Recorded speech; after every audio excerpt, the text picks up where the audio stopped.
بسم اللہ الرحمن الرحیم۔ ناظرین، پروگرام کرنٹ افیئر کے ساتھ آپ کا میزبان سید آصف علی حمدانی حاضر خدمت ہے۔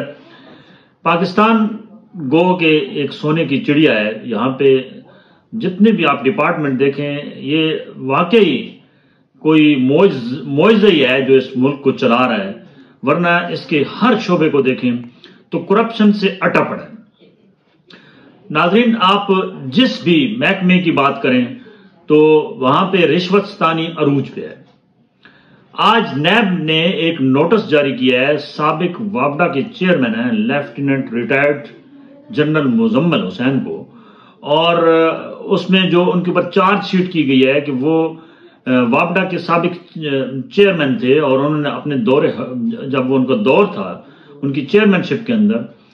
1.65 ارب روپے کی بجلی کا بہت بڑا جو ہے وہ کرپشن سکینڈل ہے، اور اس کے اوپر آج ان کو نوٹس بھی جاری ہو گئے ہیں، اور ان کو طلب کر لیا گیا، نیب نے ان کے اوپر باقاعدہ ریفرنس بنا دیا ہے کہ وہ آئیں اور بتائیں کہ یہ 1.65 ارب روپے کہاں گئے۔ یہ آئی پی پیز کمپنی جو ہیں، جو بجلی سپلائی کرتی ہیں، یہ بھی ایک بہت بڑا مافیا ہے، اور جو بھی وابڈا کا ہیڈ ہوتا ہے وہ ان کے ساتھ مل ملاپ کر کے عوام پہ بوجھ، یعنی عوام پہ بم گرانے میں ان کو 1 سیکنڈ لگتا ہے، اور ان کمپنیز کو جو مہنگے ترین ان کے ساتھ جو معاہدے ہوتے ہیں اس کے اندر ایڈوانس میں بہت ساری جو ہے وہ رشوت کے طور پہ رقم وصول کر لی جاتی ہے۔ سابق چیئرمین نے بھی ایسے ہی کیا، کیونکہ ان کے پاس اختیارات تھے اور لامحدود اختیار تھا کہ وہ کسی بھی آئی پی پی کمپنی کو، جو بجلی سپلائی کمپنی ہے، وہ کسی کو اٹھا کے وہ ٹھیکہ دے دیں،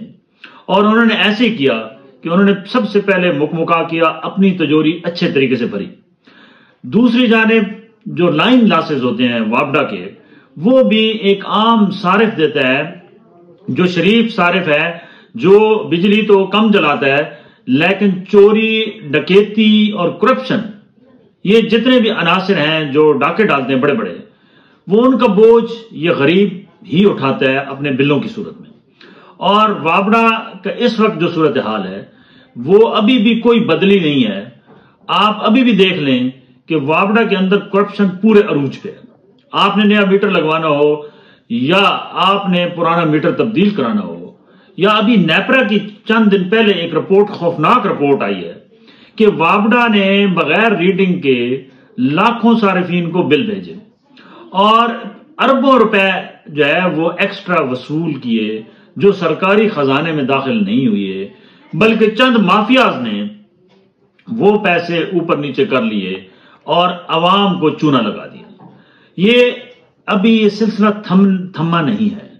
بہت ساری جگہوں پہ ابھی بھی کنڈا سروس چل رہی ہے، اور لوکل وابڈا کا کوئی بھی ایس ڈی او یا کوئی ایکشن ہوتا ہے وہ منتریاں لیتا ہے، کچی آبادیوں سے لیتا ہے، اور جو دور دراز علاقے ہیں جیسے بلوچستان ہے، سندھ ہے، کے پی کی ہے، جو رورل ایریاز ہیں، وہاں پہ بہت کم تعداد میں بجلی میٹر صارف آپ کو ملے گا۔ زیادہ تر آپ کو ڈائریکٹ کنڈیاں لگانے والے یا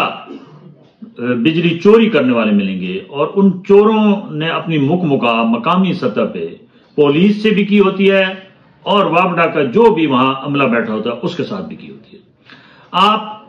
وابڈا کا میٹر نئے اگر آپ نے بلڈنگ بنائی ہے، یا آپ ایک اپنے گھر پہ دوسرا میٹر لگوانا چاہتے ہیں، تو قانونی طور پہ وہ آپ کو اتنا لمبی لسٹ دیں گے کہ آپ میٹر لگواتے لگواتے شاید تھک ہار جائیں، لیکن جو ہی آپ ان کو بابا قائد اعظم کی خوشبو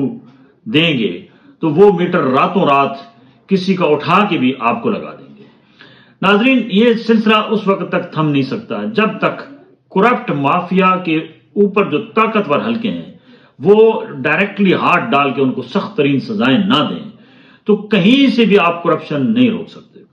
اب بھی روزانہ اربوں روپے کی کرپشن ہو رہی ہے۔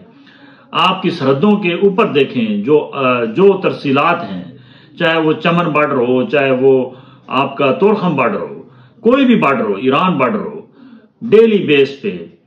اربوں روپے کی جو ہے وہ غیر قانونی جو سامان آ جا رہا ہے، اس کے اوپر وہ رشوت کروڑوں روپے دی جا رہی ہے، وہ تب آ کے سامان یہاں آ کے بکتا ہے۔ ناظرین، ہماری داستان اتنی خوفناک ہے کہ ہم نے کبھی، ہمیں نہ خوف خدا آیا ہے، نہ ہم نے کبھی یہ سوچا ہے کہ ہم نے اللہ کو جان بھی دینی ہے۔ یہاں پہ آپ ایک ایک کرپٹ آفیسر کو دیکھیں، محکمے کے ایک چھوٹے سے ملازم کو دیکھیں، آپ سی ڈی اے کو اٹھا کے دیکھ لیں کہ یہاں پہ ریشو کیا ہے کہ سی ڈی اے کا جو مالی ہے وہ بھی کروڑوں میں ہے، سی ڈی اے کا ایک چھوٹا سا ملازم جو ہے وہ بھی کروڑوں میں کھیل رہا ہے، اور یہ لامتناہی سلسلہ رکنے والا کہیں پہ بھی نہیں ہے۔ اگر ان کے اوپر کوئی کیسز بنتے بھی ہیں تو یہ اتنے طاقتور ہیں کہ وہ اسی حرام کے کمائی سے اٹھا کے اچھا وکیل کر لیتے ہیں، اور یہی کورٹس ان کو بڑے سکون کے ساتھ، آرام کے ساتھ بری کر دیتے ہیں، اور وہ جب بری ہوتے ہیں تو وہ جو کچھ انہوں نے لگایا ہوتا ہے وہ دوبارہ انہی سیٹوں پہ براجمان ہوتے ہیں، اور وہیں سے نکال کے پھر وہ اپنا حساب برابر چند مہینوں میں کر لیتے ہیں۔ اب ضرورت اس امر کی ہے کہ عوام جاگے، کہ عوام کے جیبوں پہ ڈاکے کون کون ڈال رہے ہیں۔ جب تک عوام کے اندر اتفاق اور عوام خود ان کرپٹ مافیا کے گریبان نہیں پکڑے گی، اس وقت تک نہ ان کو کوئی کورٹ سزا دے سکتی ہے، نہ ان کو کوئی ادارہ سزا دے سکتا ہے۔ اب نیب کی صورتحال بھی یہ ہے کہ وہ ایک بارگین سینٹر ہے۔ نیب کی بھی کوئی آج تک جتنی ریکوریوں کے بھانڈا پھوٹ چکا ہے، یہی نواز شریف تھا جس کے اوپر نیب نے اتنے لمبے لمبے ریفرنس بنائے، اربوں روپے وکلاء نے کھائے، نیب کے وکلاء نے تحقیقات کے چکر میں، اور اینڈ پہ کیا ہوا کہ آج وہی نیب جا کے عدالتوں کے اندر کہہ رہی ہے جی کہ نواز شریف بے قصور ہے، اس کے اوپر سارے کیسز کا کوئی ثبوت نہیں ہے، اس کو چھوڑ دیں۔ پھر اس ادارے کا کیا فائدہ؟ اس ادارے کو ختم ہی کر دیں تو سب سے بہتر ہے، کیونکہ یہ خود کرپشن کا گڑھ ہے، اور جہاں کرپشن ہوتی ہے وہاں پہ انصاف نہیں مل سکتا۔ بہت شکریہ، اپنے گرد و نواح کے لوگوں کا خیال کیجیے۔